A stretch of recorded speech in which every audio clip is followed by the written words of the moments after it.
why Judas was actually commanded to betray Jesus, the gospel they tried to bury. Everyone knows the name Judas. For 2,000 years, it has meant one thing: betrayal. The disciple who sold Jesus for silver. The traitor who destroyed his master with a kiss. The man forever frozen in history as a symbol of treachery itself. But what if history remembered him backwards? What if Judas was not the enemy of Jesus, but the only disciple who truly understood him? And what if the betrayal at the center of Christianity was never betrayal at all, but an assignment, a mission, a command, a secret agreement hidden beneath the surface of the New Testament itself? Tonight, we investigate one of the most controversial claims in early Christian history, a claim buried inside an ancient text known as the Gospel of Judas, a document condemned as heresy by early church leaders, a text so dangerous that it vanished for centuries before resurfacing in the modern world like a ghost from Christianity's forgotten past. Because according to this gospel, Judas Iscariot was not the villain of the story. He was a chosen disciple, the one entrusted with the darkest task, the only follower willing to do what the others could not, hand over Jesus to death, not to destroy him, but to fulfill a divine plan. Before we begin, subscribe now and join us as we uncover the hidden histories, lost gospels, and forbidden debates buried beneath the foundations of the ancient world. Because sometimes the most dangerous stories are not the ones history remembers, but the ones it tried to erase. The traditional story of Judas feels fixed in the modern imagination. He betrays Jesus for 30 pieces of silver. He identifies him to authorities with a kiss. Overcome with guilt, he dies shortly afterward. End of story. But the deeper historians examine early Christianity, the more unstable the first centuries begin to look. Because Christianity did not begin as a single unified belief system. It began as a collision of competing interpretations. Different communities taught different versions of Jesus. Different groups circulated different texts. Different teachers argued over salvation, resurrection, the material world, and the true nature of God himself. Some Christians believed the physical world was sacred. Others believed it was a prison. Some emphasized faith. Others pursued secret knowledge. And hidden within this chaotic religious landscape emerged a shocking reinterpretation of the most hated man in Christian history, the Gospel of Judas. The text first appeared in references written by early church fathers who condemned it as dangerous heresy. For centuries, most scholars assumed it had vanished forever. Then, sometime in the 20th century, fragments of an ancient codex surfaced in Egypt, damaged, decaying, passed secretly through black markets and private collectors, before eventually reaching scholars capable of restoring and translating portions of the manuscript. And when the contents became public, the reaction was explosive, because this was not merely another lost gospel. It completely reversed the role of Judas. In this text, Judas is not portrayed as greedy or evil. He is portrayed as the disciple closest to Jesus, the one who receives hidden teachings denied to the others, the only follower capable of understanding Jesus' true mission. And that mission, according to the text, required betrayal. To understand why this idea emerged, we must first understand the strange world of Gnostic Christianity. The word Gnostic comes from the Greek word gnosis, meaning knowledge, but not ordinary knowledge. Hidden knowledge, secret spiritual insight capable of awakening the soul. Many Gnostic groups believed the physical world itself was flawed, not necessarily created by the highest God, but by lesser spiritual powers that trap divine consciousness inside matter. In this worldview, the human body was not liberation. It was confinement. Flesh became prison. Spirit became captive. And salvation meant awakening to the hidden truth beyond the material world. This changes everything about how Jesus is understood. In traditional Christianity, Jesus dies to save humanity from sin. But in many Gnostic systems, Jesus descends into material world to awaken humanity from illusion itself, not to glorify flesh, but to escape it. And if that is the mission, then death becomes transformation, not defeat, liberation, which means Judas's role transforms completely. If Jesus needed to escape the prison of the physical body, someone had to hand him over. Someone had to initiate the process. Someone had to become the instrument of release. According to the Gospel of Judas, That someone was Judas himself.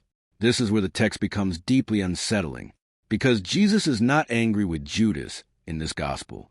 He speaks to him privately, separately from the others, sometimes even mockingly toward the other disciples, portraying them as spiritually blind. Only Judas understands a hidden truth. Only Judas recognizes Jesus' true origin beyond the material world. And only Judas is strong enough to perform the act required to complete the mission. The betrayal therefore becomes paradoxical, an act that appears evil externally, but fulfills divine necessity internally. This idea carries enormous philosophical implications, because if Judas acted under instruction, can he still be condemned? And if the crucifixion was necessary for salvation, was betrayal unavoidable from the beginning? These questions destabilize the moral simplicity of the traditional narrative, which may explain why early church leaders reacted so strongly against texts like this, because institutional Christianity depended heavily on moral clarity. Heroes, villains, faithful disciples, traitors. But the Gospel of Judas collapses those boundaries. The villain becomes a chosen instrument. The betrayal becomes obedience. And suddenly the emotional structure of the Christian story changes entirely. To early bishops fighting for doctrinal unity, this is extraordinarily dangerous, not only because it challenged established teachings, but because it altered responsibility itself. If Judas acted under divine instruction, then the entire framework of guilt becomes unstable. Did Judas choose betrayal freely, or was he fulfilling destiny? And if destiny required betrayal, what does that mean for free will? These questions were not merely theological curiosities. They threatened the developing structure of Christian morality itself, because early Christianity was increasingly focused on ethical clarity: sin, judgment, salvation, reward, punishment. But Gnostic systems often blurred those categories through symbolic interpretation, and symbolism is difficult to regulate institutionally. The more metaphorical religion becomes, the harder centralized authority becomes. This is one reason many Gnostic texts were eventually condemned, not necessarily because they lacked spiritual depth, but because they destabilized doctrinal consistency. The Gospel of Judas did exactly that, and perhaps nowhere is this more visible than in his portrayal of the disciples themselves. In traditional Christianity, the disciples are flawed but ultimately faithful.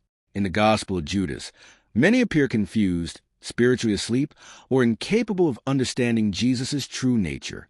Judas alone receives revelation. Judas alone comprehends the hidden mission. This reversal is psychologically powerful because it transforms the outcast into the enlightened figure. And history repeatedly returns to this archetype, the rejected individual who supposedly understood the truth everyone else missed. It is a narrative pattern that appears across religions, politics, philosophy, and conspiracy culture alike. And that pattern gives the Gospel of Judas enduring emotional power. Even today, modern audiences are fascinated by reinterpretations of villains, because reversing moral expectations creates tension, and tension sustains curiosity. But historical analysis requires caution. Most scholars do not interpret the Gospel of Judas as literal historical evidence about Judas himself. Instead, they view it as evidence of competing theological movements within early Christianity. The text likely reflects the beliefs of a specific Gnostic community rather than eyewitness testimony. And this distinction matters enormously, because ancient religious texts often reveal more about the communities that produce them than the historical events they describe. Still, even as theology rather than biography, the text remains deeply revealing because it exposes how radically diverse early Christianity actually was. The modern image of early Christian unity collapses under close examination. Different groups imagined Jesus in dramatically different ways. Different groups interpreted suffering differently. Different groups imagined salvation itself differently. And within that diversity, the figure of Judas became a battleground for competing visions of cosmic reality. Was Judas evil or necessary? Was betrayal sin or sacrifice? Was the crucifixion tragedy or liberation? The Gospel of Judas answers these questions in ways that shocked Orthodox Christianity, and perhaps still do, because the text forces audiences into moral discomfort. It removes certainty. And certainty is emotionally stabilizing. Without certainty, familiar stories become unstable, villains become complicated, heroes become mysterious, and the line between obedience and betrayal begins to blur. This may explain why the text remained hidden for so long, not because it could destroy Christianity, but because it complicated it. And institutions generally prefer stability over complication, especially when stability supports authority. As Christianity expanded across the Roman Empire, doctrinal consistency became increasingly important. Different interpretations threatened unity, and unity became essential once Christianity moved closer to political influence and imperial structure.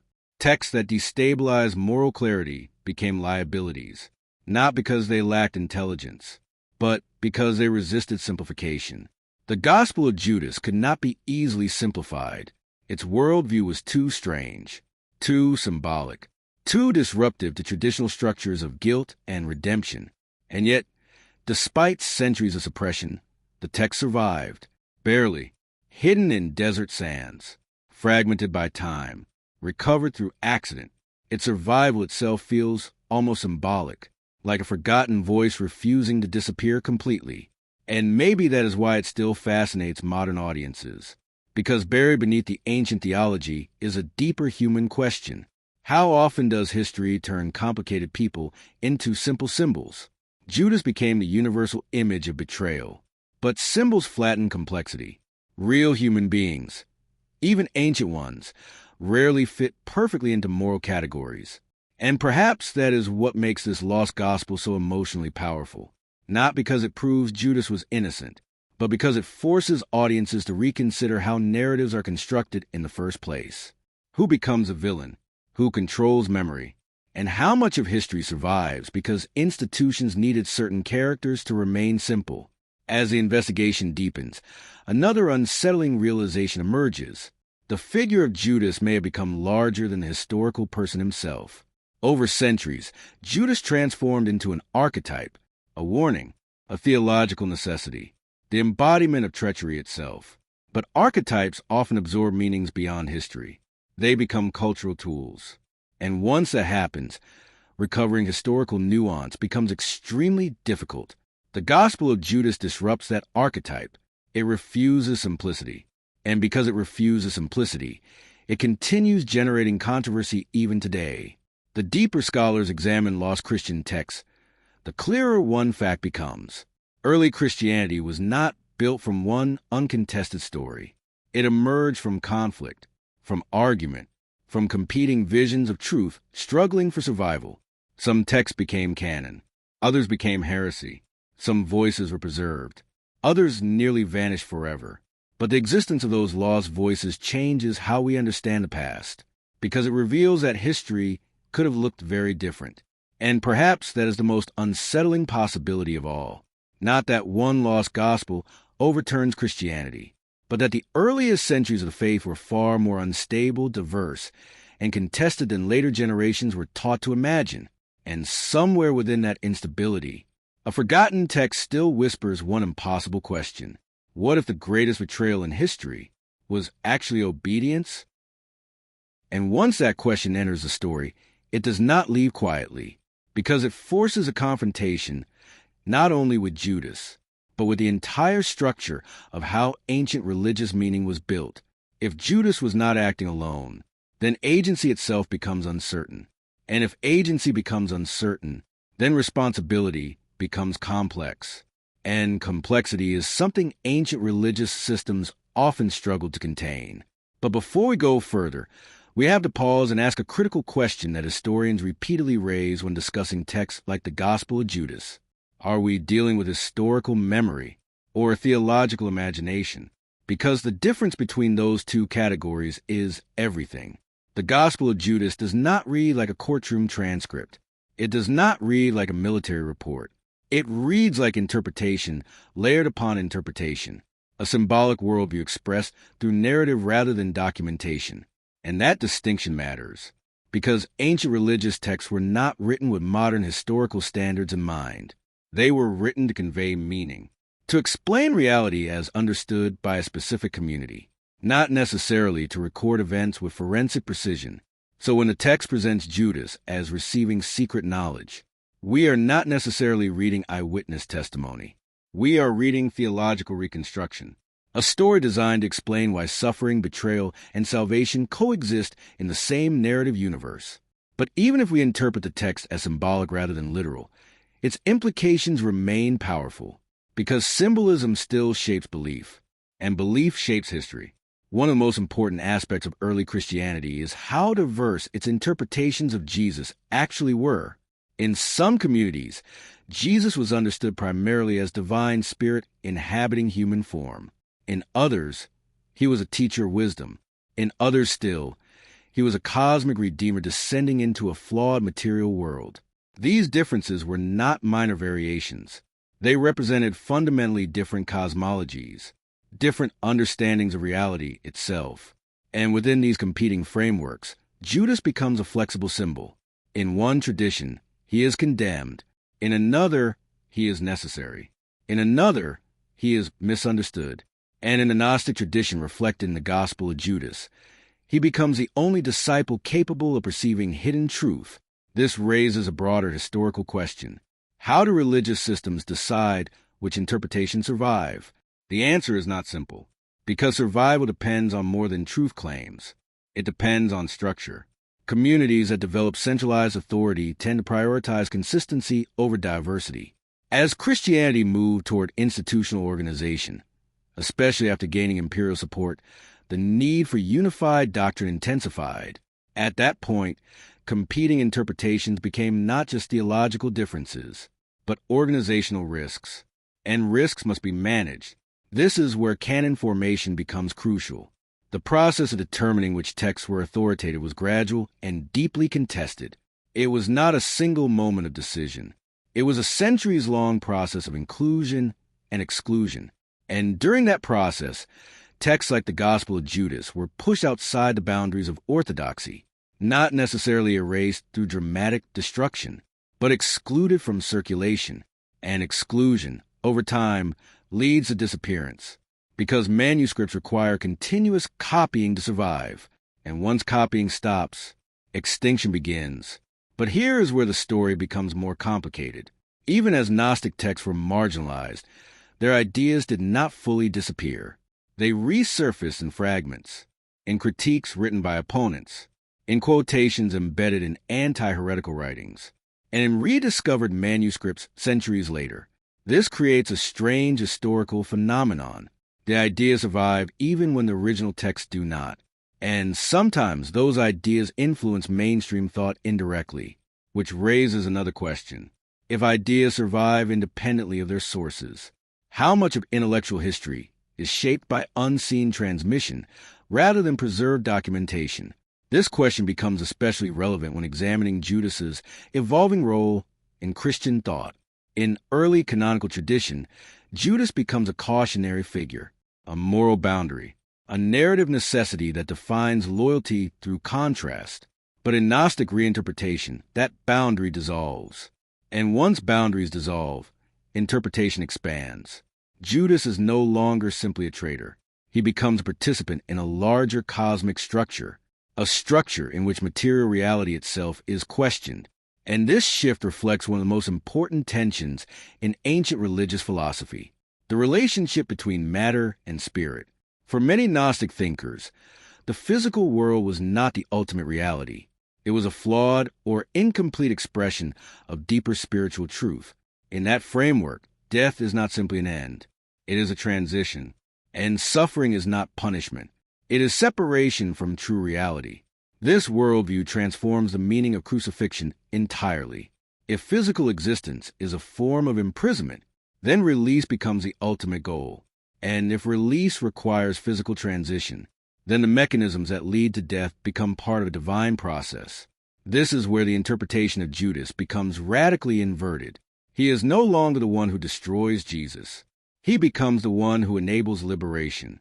But this interpretation immediately collides with another foundational tradition in Christianity, the idea of moral responsibility. Because if actions are divinely mandated, can they still be morally judged?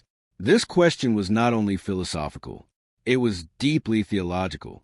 Early Christian leaders needed a framework that preserved both divine sovereignty and human accountability.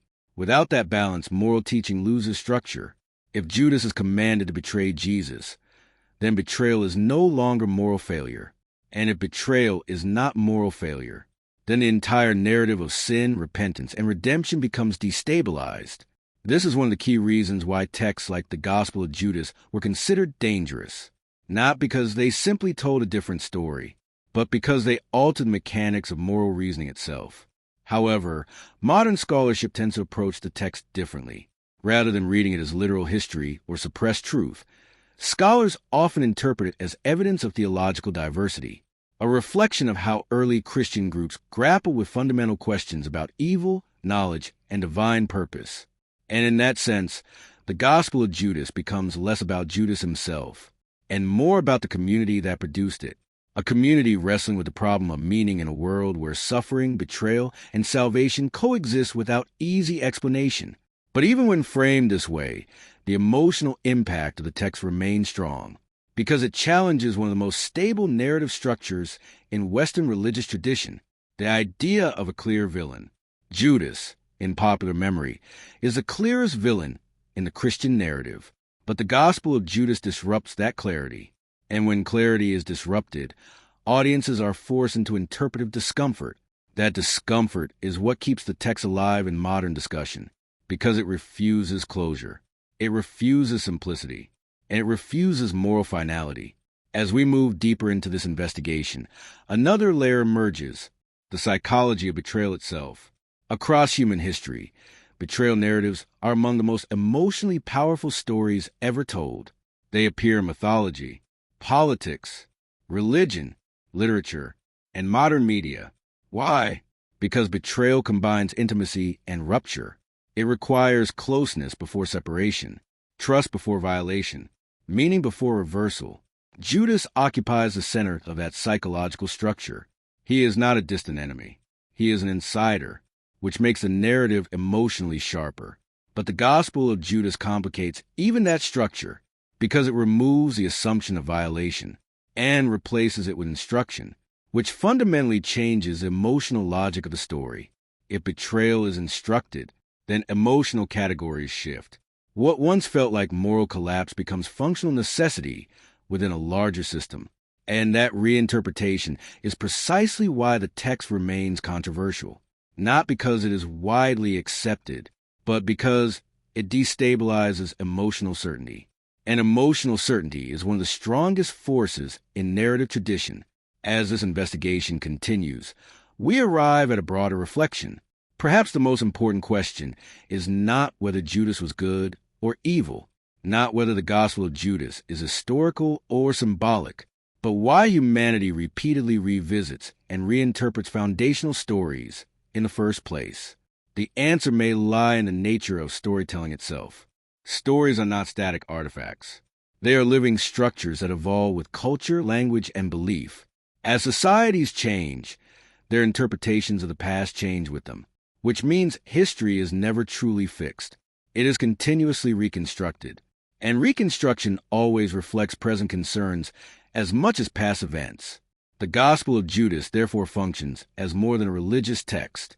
It becomes a mirror, reflecting how different communities understood power, knowledge, and divine order. And in that mirror, Judas becomes something larger than history. He becomes a symbol of interpretive instability, a reminder that even the most familiar narratives can be reshaped under different assumptions. As we approach the end of this investigation, one final tension remains between certainty and interpretation, between orthodoxy and diversity, between historical memory and theological meaning, and between the story that survived and the stories that did not. Because for every text preserved in history, there are countless others lost, and those lost texts still shape the way we imagine what might have been. The Gospel of Judas survived just enough to challenge certainty, but not enough to resolve debate. And perhaps that is its lasting legacy. Not clarity, but complexity. And in that complexity, the story continues to live, not as conclusion, but as question. A question that still echoes across centuries of interpretation. What if the greatest betrayal in history was never betrayal at all?